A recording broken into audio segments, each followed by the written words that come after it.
अस्सलाम वालेकुम व्यूअर्स। आज हम अपनी दूसरी video educational assessment and evaluation का दूसरा टॉपिक लेके आए हैं और दूसरी वीडियो लेके आए हैं। उम्मीद है कि आप मेरी वीडियो ज़रूर सुनेंगे और इसे लाइक करेंगे और साथ ही सब्सक्राइब करना नहीं भूलेंगे मेरे चैनल को। तो आज का जो हमारा टॉपिक है वो असेसमेंट के हवाले से है, लेकिन उसका जो मेन थीम है वो ये है कि assessment why what how and when, यानी classroom assessment why what how and when, यानी क्लासरूम असेसमेंट कब, कहाँ, कैसे और किधर की जाएगी, मतलब कैसे और कहाँ की जाएगी और वाई क्यों की जाएगी। तो आज हम अपना टॉपिक शुरू करते हैं। According to Carlo Tomlinson, assessment is today's mean to modify tomorrow instruction. अब बता रहे हैं, इनको मॉडिफाई कर रहे हैं असेसमेंट को, क्या असेसमेंट जो है वो मॉडिफाई करती है आज के टुडेज मीन्स को दोबारा टुमारो के इंस्ट्रक्शन पे, कल की इंस्ट्रक्शन पे। It is an integral part of teaching learning process, या इंटीग्रल पार्ट है टीचिंग लर्निंग प्रोसेस का। It is widely accepted effectiveness of teaching learning process is directly influenced by assessment। ठीक है। Here develop a framework to answer the why, what, how and when to assess is helpful in understanding the true nature of this concept। अब बता रहे हैं कि ये widely accept की जाती है इफेक्टिवनेस ऑफ टीचर को, टीचिंग को, यानी टीचिंग की इफेक्टिवनेस बताती है कितनी वो इफ़ेक्टिव है, कितनी अच्छी है लर्निंग प्रोसेस, डायरेक्टली जो इन्फ्लुएंस होती है असेसमेंट के ज़रिए।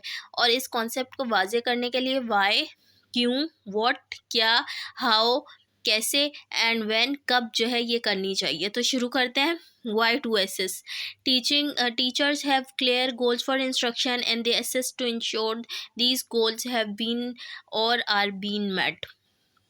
कह रहे हैं कि टीचर्स के पास क्लियर गोल्स होते हैं इंस्ट्रक्शन के लिए, और ये असेस करते हैं कि इंश्योर करते हैं कि ये गोल्स जो हैं वो हो गए हैं या बीन मेट, या पूरे हो चुके हैं या नहीं हुए, या मिल चुके हैं या नहीं।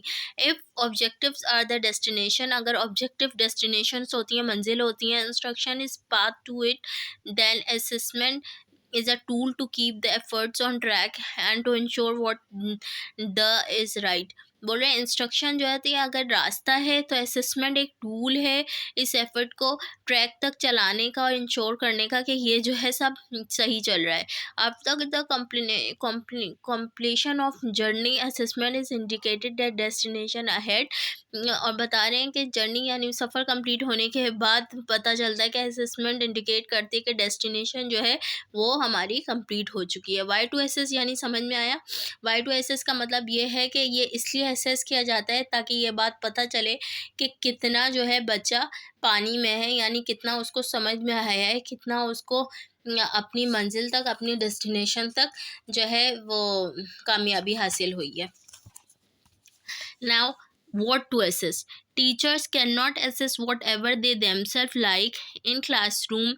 Assessment teachers are supposed to assess students' current abilities if a given skill or task. The teacher can assess students knowledge, skills और behaviour related to a particular field.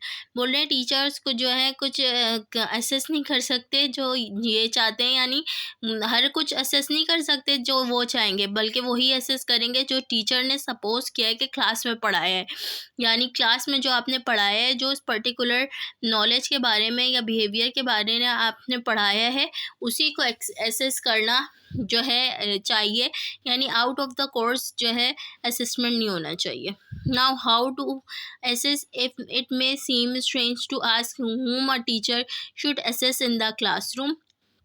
बता रहे हैं ये स्ट्रेंज है देखना, ये बात बताना कि किसको जो है असेस करना है क्लासरूम में, but the issue is of great concern. लेकिन इशू जो है बहुत ग्रेट कंसर्न का है। Teachers should treat students at real learners, not as course और यूनिट कवरर्स। बोल रहे हैं स्टूडेंट्स को रियल लर्नर्स की तरह ट्रीट करना चाहिए, ना कि जो है कोर्स और यूनिट कवरर्स की तरह, यानी सिर्फ उनको यूनिट कवर नहीं करवाएं बल्कि उनको रियल लर्नर्स की तरह, सच्चे जो है सीखने वालों की तरह उनको पढ़ाएं। They should also predict that some students are more active and some are less active. बता रहे हैं कि इनको प्रिडिक्ट करना चाहिए, उन्हें पता होना चाहिए कि कौन सा शागिर्द जो है एक्टिव है और कौन सा जो है पैसिव है, some are quick at learning, कुछ जो है क्विक होते हैं लर्निंग पे, and some are slow at it, और कुछ जो होते हैं स्लो होते हैं। Therefore teacher classroom assessment calls for a prior realistic appraisal of the individual teachers are going to assist, यानी इस तरह जो है पता चलता है कि कौन टीचर जो है कितना प्रिडिक्ट कर सकती है बच्चे को और कितना समझ सकती है बच्चों की एबिलिटीज़ को। नाउ हाउ टू एसेस, अब कैसे जो है एक्सेस किया जाएगा, एसेस किया जाएगा। Teachers employ different instruments formal और informal to assess their behaviours their students. अब बता रहे हैं टीचर्स एम्प्लॉय कर सकती हैं डिफरेंट इंस्ट्रूमेंट्स को, फॉर्मल हो या इनफॉर्मल हो, ताकि एसेस कर सके अपने स्टूडेंट्स को। Brown and Hatsun reported that teachers use 3 sorts of assessment methods. अब बता रहे हैं कि टीचर्स, ब्राउन और हडसन बता रहे हैं कि टीचर्स तीन टाइप के जो है असेसमेंट मेथड्स इस्तेमाल करती हैं। Selected response assessment, selected response assessment यानी टीचर्स बच्चे को सिलेक्ट करती हैं और वो रिस्पॉन्स करता है। Constructed response assessment, constructed response assessment वो जिसमें जो है बच्चा जो है कलेक्टेड होते हैं, यानी एक ग्रुप बना दिया जाता है जिसमें रिस्पॉन्स होता है। एंड पर्सनल रिस्पॉन्स असेसमेंट, और पर्सनल रिस्पॉन्स असेसमेंट वो होता है जिसमें टीचर सवाल करती है और बच्चा जो है हाथ खड़ा कर देता है, ये पर्सनल रिस्पॉन्स असेसमेंट है। They can adjust the assessment types to whom they are going to assist, और इससे पता चलता है कि असेसमेंट किस टाइप का है और कैसा होना चाहिए। Why to assist, when to assist, अब when to assist कब assist किया जाएगा। there is a strong agreement of